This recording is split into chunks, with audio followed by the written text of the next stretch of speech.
नमस्कार मित्रांनो, तुम्हा सर्वांचं तुमच्याच यूट्यूब चॅनलवरती पुन्हा एकदा सहर्ष स्वागत। मित्रांनो, तुम्ही जर चॅनलवरती नवीन असाल तर चॅनलला नक्की सबस्क्राइब करा।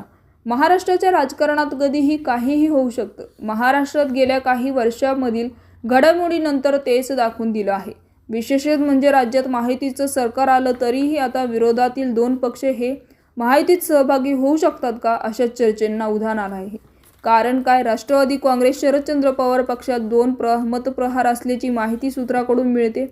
त्यातील एका गटात सत्तेत थेट सहभागी व्हावा असं म्हणणं आहे, तर दुसऱ्या गटाचं उपमुख्यमंत्री अजित पवार यांच्या राष्ट्रवादी पक्षात आपण विलीन करून सत्तेत सहभागी व्हावं असं म्हणणं आहे।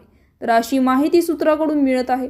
इथे तसा घडामोडी सुरू असतानाच शिवसेना उद्धव बाळासाहेब ठाकरे पक्षाचे पक्षप्रमुख उद्धव ठाकरे यांनी आज पत्रकार परिषद घेत राजकारणात काहीही होऊ शकतं असं म्हटलं आहे। विशेष म्हणजे उद्धव ठाकरे यांच्या याच वक्तव्यानंतर आता मुख्यमंत्री देवेंद्र फडणवीस यांनी एका मुलाखतीत वेगळे केलेले वक्तव्याला चर्चेचा उधाण आला आहे।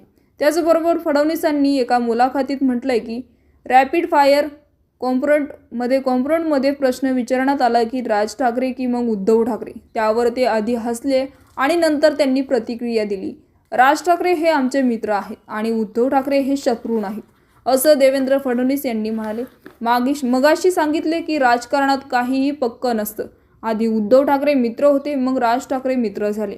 आता राज ठाकरे हे मित्र आहेत आणि उद्धव ठाकरे शत्रू नाहीत असं सूचक वक्तव्यही देवेंद्र फडणवीस यांनी केलंय। शरद पवार अतिशय चाणक्य आहेत, त्यांनी निश्चितपणे याचा अभ्यास केला असेल। एवढं मोठं आम्ही तयार झालो आहे।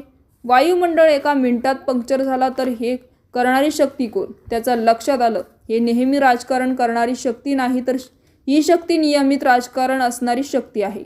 शेवटी प्रतिस्पर्धेचं कौतुकच करावं लागतं, त्या हिशोबाने त्यांची कौतुक करावं असंही फडणवीस यांनी म्हणाले। तुम्ही 2019 नंतर माझे वक्तव्य बघितले असतील तर त्यात बराच फरक जाणवतो, कारण गेल्या 5 वर्षात इतक्या घडामोडी घडून गेल्या की कुठलीही गोष्ट होणारच नाही असं म्हणून चालणार नाही। काहीही होऊ शकतं, म्हणजे झालंच पाहिजे असंही नाही।